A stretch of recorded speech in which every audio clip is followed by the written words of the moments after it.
Bab 141. Saat kritis.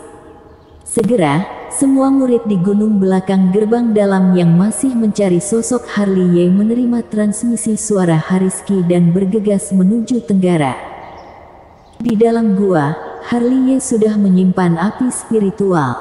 Setelah menyeka keringat panas, dia mengeluarkan jimat spiritual Ju. Menurut pengenalan metode embos jimat spiritual, dia perlu menempelkan embos jimat spiritual Ju di tubuh Jeanne.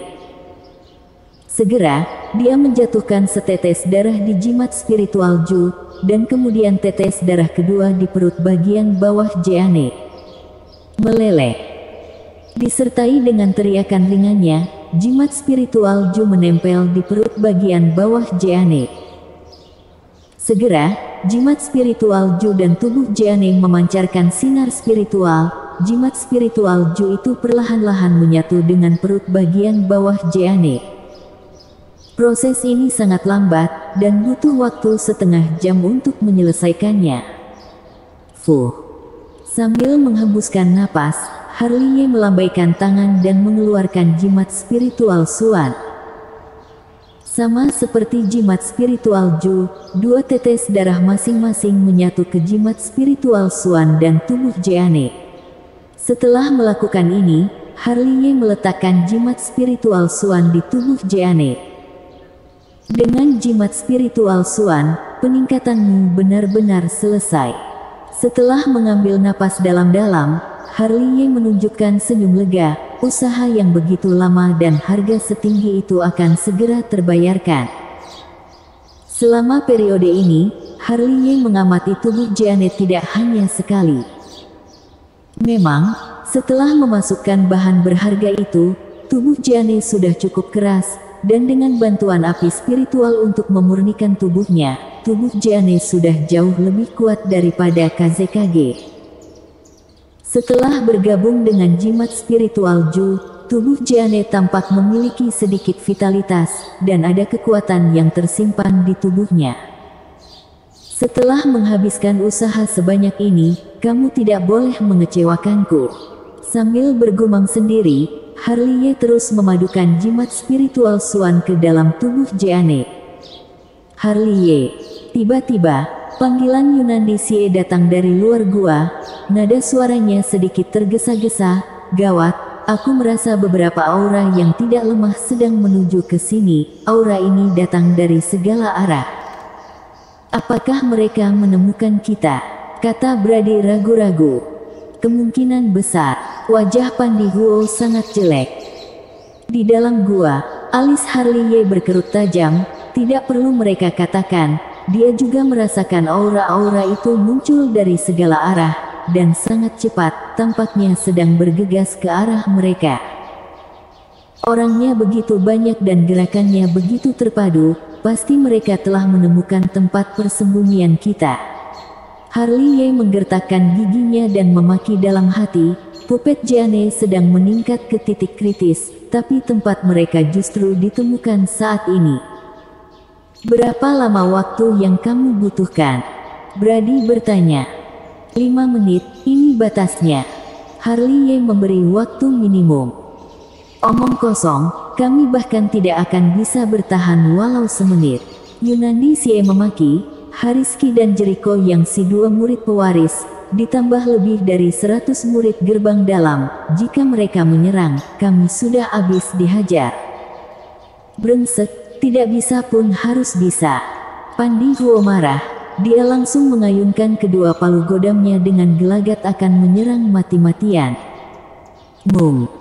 Baru saja Pandi Huo selesai bicara, seberkas sinar perak muncul di udara. Setelah dilihat lebih dekat, itu adalah senjata spiritual kelahiran menara warna perak Hariski. Menara itu begitu menyilaukan, membesar hingga lebih dari 3 kaki, dan menekan dari langit. Sialan, Yunandi Sie memaki dalam hati, langsung mengeluarkan senjata spiritual kelahiran dirinya. Boom. Seperti waktu pertama kali, pedang spiritual Yunandi Sie bertabrakan dengan menara dan terlempar keluar, bahkan Yunandi Sie pun kaget dan muntah darah sementara badannya terhempas. Tidak tahu diri, dengusan dingin terdengar. Hariski adalah yang pertama tiba. Setelah dia, ada bayangan yang menyapu dari segala arah. Ada 70 hingga 80 orang, semuanya mengesankan, termasuk alam Zen Yang.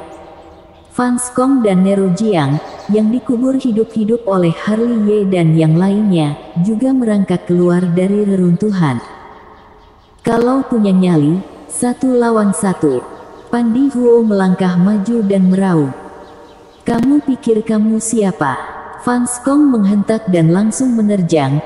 Dia yang sebelumnya dikubur hidup-hidup oleh Pandi Huo dan yang lainnya sangat marah, langsung mengerahkan jurus pamungkas. Pandi Huo tidak takut, dia mengayunkan palu godamnya ke depan. Dia dan Fans Kong adalah musuh besar. Karena Fans Kong dia dikalahkan dalam pertandingan murid luar.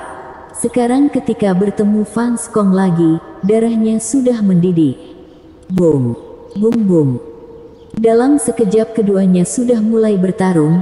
Pandi Huo yang belum menginjakkan kaki di alam Zen yang ditekan. Yunandi Xie, aku akan membunuhmu hari ini. Nero Jiang, yang juga merupakan musuh lamanya menerkam Yunandi Xie. Pria gendut sialan, mari kita lihat kemana kamu akan kabur hari ini. William yang menerjang keluar dan bertarung dengan Brady. 3 pertempuran itu langsung diabaikan Hariski, matanya menatap langsung ke gua, seolah-olah dia bisa melihat Harley Ye yang berkeringat di gua melalui rerumputan. Harley Ye, sampai kapan kamu akan bersembunyi? Apa kamu ingin menunggu sampai semua saudaramu dipukuli sampai mati baru mau keluar? Hariski mencibir. Aku sudah katakan padamu, berani memprovokasi keluarga Qi, kamu akan mati dengan mengenaskan. Sambil mengatakan itu, 1 jari Hariski menunjuk dan menembakkan seberkas cahaya yang masuk ke dalam gua. Melihat cahaya dari jari masuk, Harley Ye membalikkan tangannya dan mengeluarkan pedang Tianke. Boom! Jari Hariski sangat kuat, memicu percikan api di pedang Tianke yang berat. Harley Ye terhempas mundur, tetapi saat dia mundur, ada Jeanne juga, tangannya yang lain masih di tubuh Jeanne. Karena jimat spiritual Xuan belum sepenuhnya terintegrasi. Segera selesai, beri aku 1 menit lagi. Harley Ye bersikeras dengan gigi terkatup. Jika menyerah di saat ini, maka semuanya akan sia-sia. Boom, boom. Di luar gua, suara raungan terdengar terus-menerus. Harley Ye tidak perlu melihat pun sudah mengetahui bahwa Yunandi Xie dan yang lainnya menderita. Bertahanlah, segera selesai. Mata Harley Ye memerah, dia kekurangan waktu. Buk, buk, buk. 3 suara kencang terdengar di luar. Yunandi Xie, Pandi Huo, dan Brady semua dikalahkan. Tubuh mereka terbang terbalik menabrak dinding batu di belakang mereka. Tubuh mereka sudah hancur lebur. Nah, kami sudah berusaha. Yunandi Xie bertiga batuk darah 1 demi 1. Karena adanya perbedaan kekuatan yang jauh, mereka telah mencapai batas.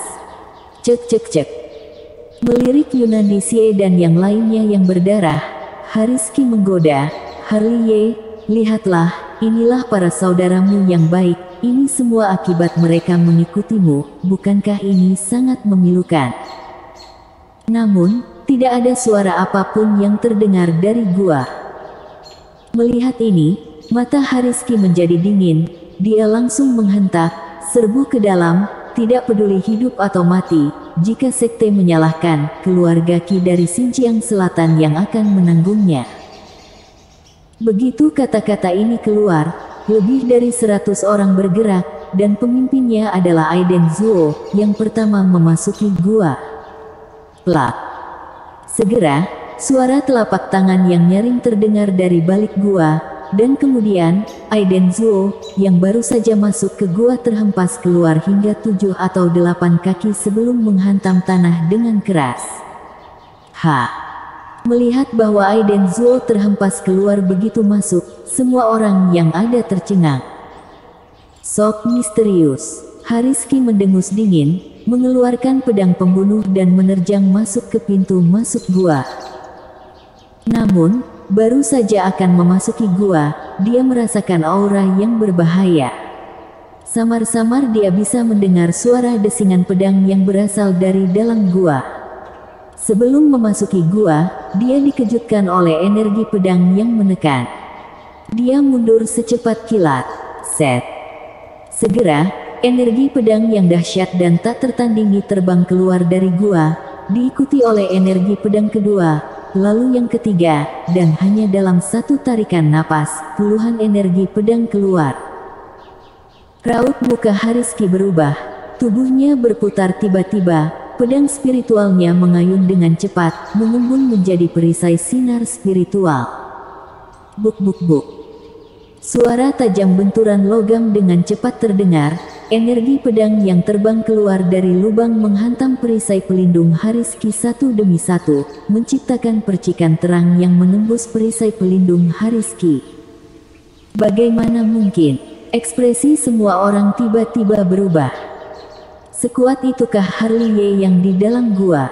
Dengan satu telapak tangan langsung menghempaskan Aiden Zuo yang memiliki tingkat kultivasi alam Zen Yang, dan bahkan formasi pedang pertahanan Hariski, murid pewaris ke-8 Sekte Hang Yue pun dihantam dari depan.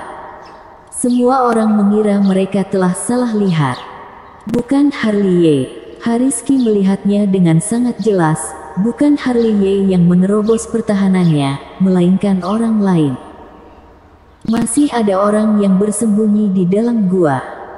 Cheriko yang juga melihat keanehan itu dan menatap gua, sambil berpikir bahwa jika orang lain di gua selain Harley dapat menembus penutup pertahanan Hariski dari depan, maka itu pasti 9 murid pewaris sejati Sekte Hang Yue, dan peringkat orang itu seharusnya berada di atas dirinya dan Hariski. Sudah mengejar kami sepanjang malam, sekarang giliran kami. Ketika semua orang mengerutkan kening, sebuah suara yang pelan datang dari gua. Harley berjalan keluar, dan ada seorang wanita cantik di sampingnya. Bersambung.